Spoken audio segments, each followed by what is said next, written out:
Selamat datang di Royal Cinema.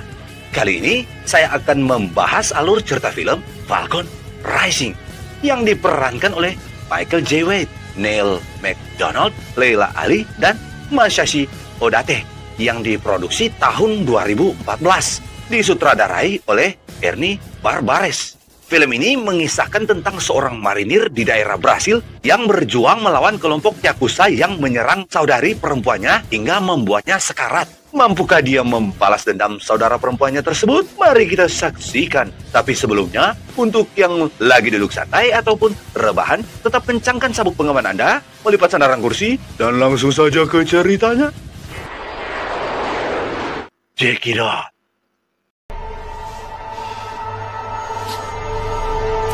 Awal film, kita diperlihatkan dengan seorang pensiunan tentara yang memiliki penyakit gangguan stres pasca trauma akibat kejadian kelam yang pernah dialami semasa dia ikut berperang. Kita sebut saja Johnny, yang diperankan oleh Michael J. White, sedang memainkan permainan roulette Rusia dengan dirinya sendiri.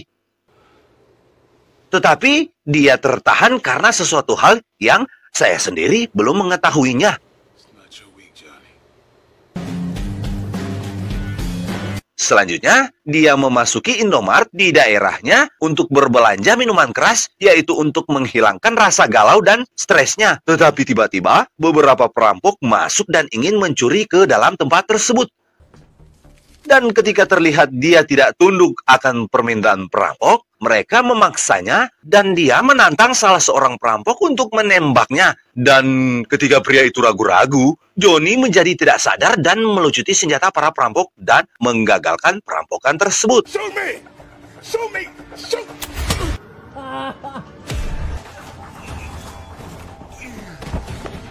Selanjutnya, di rumah, dia didatangi adiknya. Kita sebut saja Cindy. Perlu diketahui, Cindy memiliki pekerjaan amal untuk organisasi nirlaba yang berlokasi di Brasil. Maksud dari kunjungan adiknya yaitu untuk menghadiri pernikahan kerabat mereka yang berlokasi di New York, sekaligus untuk memeriksa keadaan kakaknya yang nampaknya tidak baik-baik saja, di mana terlihat dia sedang mengkonsumsi alkohol yang selanjutnya untuk menghilangkan rasa kangen mereka melanjutkan makan malam, di mana karena Johnny sebenarnya sedang mengalami stres pasca trauma, dia pun sedang menjalani pengobatan. Tetapi ketika dia berbohong tentang konsumsi obat yang diminumnya, di mana karena terlalu lama dengan obat keras tersebut, dia pun menukar obatnya dengan permen, menyebabkan Cindy menghukumnya karena tidak minum obat penghilang stres.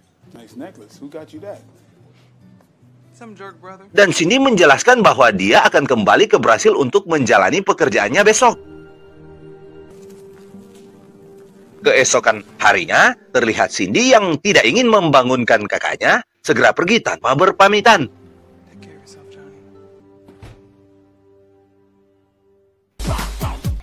Brasil, tempat pemain sepak bola berkelas. Rumahnya Neymar, freestyle tapi suka cedera. Di mana terlihat seorang polisi wanita, kita sebut saja Katrina da Silva, yang diperankan oleh Milly Ruperto, mendapatkan kabar dari seorang anak kecil yang melihat kejadian kekerasan yang dialami oleh Cindy, hampir saja membuatnya tewas. Namun belum diketahui siapa pelakunya. Kita diperlihatkan dengan wakil konsulat Amerika yang berada di Rio de Janeiro. Kita sebut saja Manny, yang diperankan oleh Neil McDonough. Mendapatkan tamu kedua detektif Diego Santo yang diperankan oleh Jimmy Navarro dan seorang rekan yaitu Carlo Boboro yang diperankan oleh Latif Crowder, membawa kabar buruk tentang Cindy yang sekarang sedang sekarat dan dirawat di rumah sakit karena mendapatkan perlakuan kasar dari orang yang belum diketahui.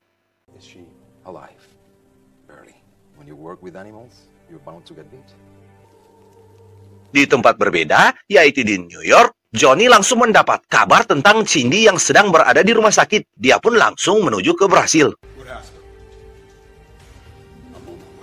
Balik lagi ke Brasil, di mana terlihat beberapa polisi yang sedang menggeledah sebuah lokasi yang paling berbahaya di Brasil dan menemukan beberapa senjata tanpa izin, sekaligus untuk mencari informasi mengenai siapa dan apa yang mereka inginkan dari Cindy, sehingga mereka melukainya hingga parah. Di mana untuk mendapat informasi, Carlo rekan Tiago harus menunjukkan kehebatannya berkelahi menggunakan gaya Eddie Tekken 3 di PS1 dan dengan mudahnya mengalahkan satu anak buah dari bos mafia di daerah favela.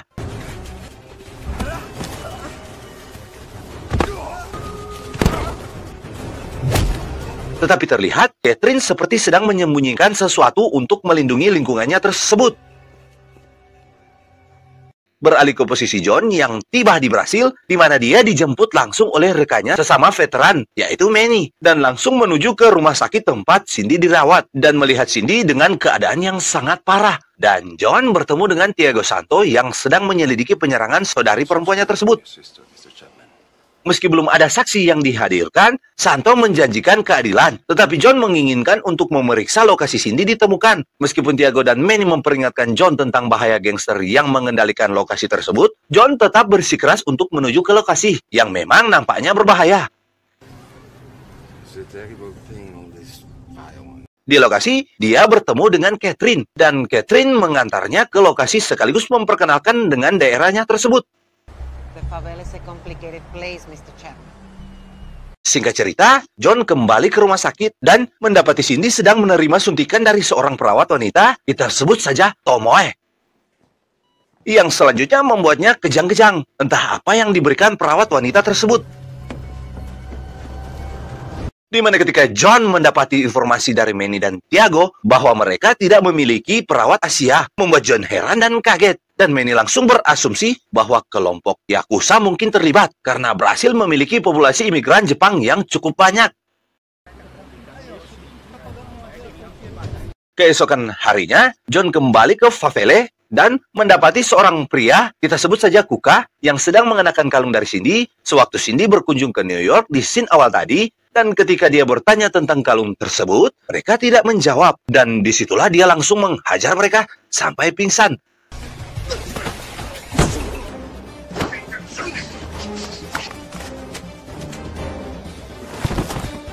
Tetapi dihentikan oleh Catherine dan menerjemahkan untuknya, di mana John langsung mengetahui bahwa Cindy bekerja dengan adiknya Kuka dan memberikan kalungnya kepada Kuka setelah saudari perempuan Kuka yaitu Maria menghilang. Selanjutnya, Kuka memberikan buku harian Cindy yang robek-robek, namun dia kembalikan seperti semula dan John meminta maaf karena telah menghajar mereka semua. Dan ketika Catherine dan John pergi, sempat dilihat oleh Tomoe.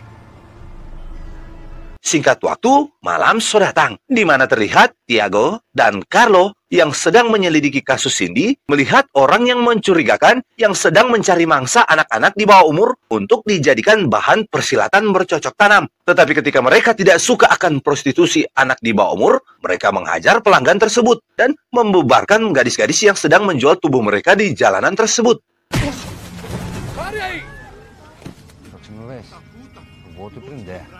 Di tempat lain, John yang sedang menikmati segelas anggur merah di sebuah kafe terpikir sejenak dan mendapati ide dengan sebuah karbol untuk memeriksa buku harian Cindy. Dan mendapati nomor telepon rekan dari Cindy, yaitu seorang fotografer, kita sebut saja Bruno. Ini dia orangnya. Dan mendapatkan kabar tentang penyelidikan yang dilakukan Cindy mengenai korupsi dan konspirasi yang melibatkan perdagangan manusia. Di mana ketika Bruno tidak memberikan bukti foto tentang perdagangan manusia yang dimaksud, John dengan kelihayan mencopetnya, dia memperagakan ke tas milik Bruno dan mengambil satu buah flash disk dan boom! Bruno tewas beberapa detik kemudian, tetapi John sempat melihat kehadiran Tomoe dan dia langsung mengejarnya. Tetapi tiba-tiba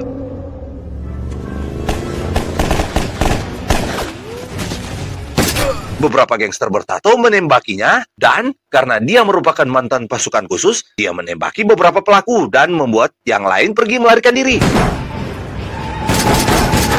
Selanjutnya, dia memeriksa file berkas dari Bruno di kantor Manny dan mendapati foto tentang pertemuan adiknya dengan seorang pria lokal dan berlokasi di klub malam Kronos. Dia pun bersama Manny pergi ke tempat tersebut.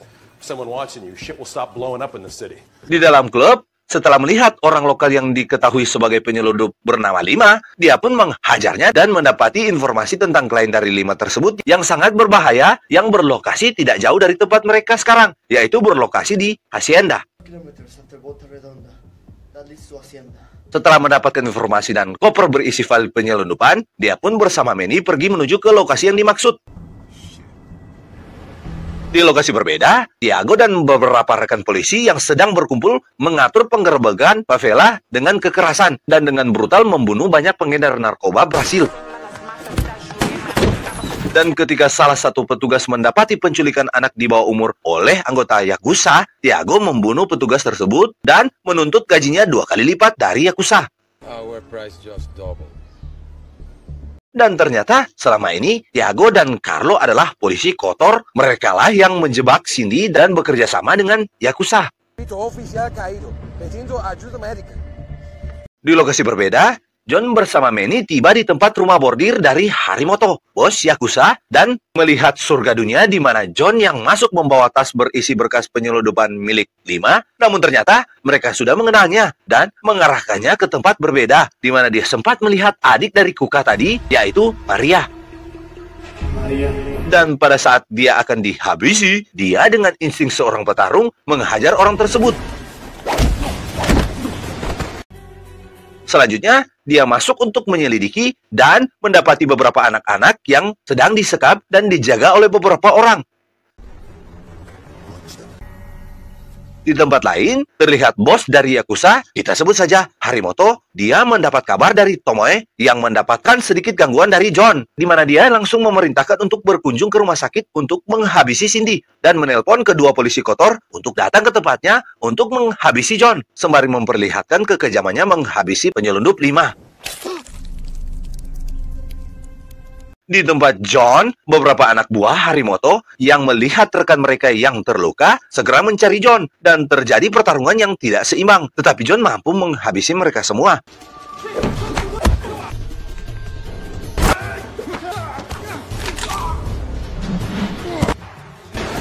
Tiago yang dipanggil untuk menghabisi John, namun tertahan oleh Catherine yang tiba. Dan pada saat mereka memeriksa anak yang diculik namun ternyata tidak ada, John memberikan bukti penyelundupan dan perdagangan manusia kepada Tiago. Tetapi nampaknya Tiago sudah mengetahui tentang 5 pemilik dari koper tersebut. Padahal John belum memberitahu tentang siapa pemilik koper tersebut. Membuat John curiga dan kembali untuk mengejar Tiago. Dan Catherine dimintanya untuk pergi ke rumah sakit untuk melindungi Cindy. Dan Catherine mendapati Cindy akan segera dihabisi oleh Tomoe. Dia pun menembak Tomoe dari belakang. Balik lagi ke posisi John, yang melihat perlakuan Tiago dan Carlo yang sedang membantu anggota Yakuza untuk mengirim beberapa anak di bawah umur untuk dibawa ke Jepang. Dia pun menelpon Manny dan meminta bantuan, sekaligus menceritakan tentang persekongkolan Tiago dan Yakuza. Dan dia pun melanjutkan misi penyelamatannya dan masuk sendiri ke dalam markas Yakuza. Dan menghajar dan menembak beberapa anak buah Harimoto.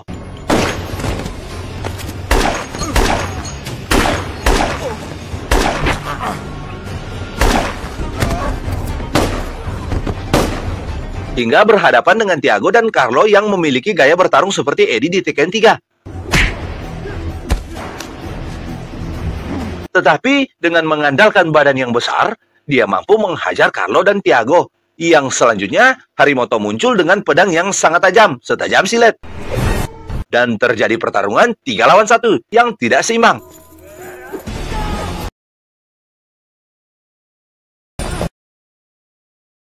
Tetapi karena John terlatih, dia mampu menghabisi Tiago dan Carlo, menyisakan Harimoto.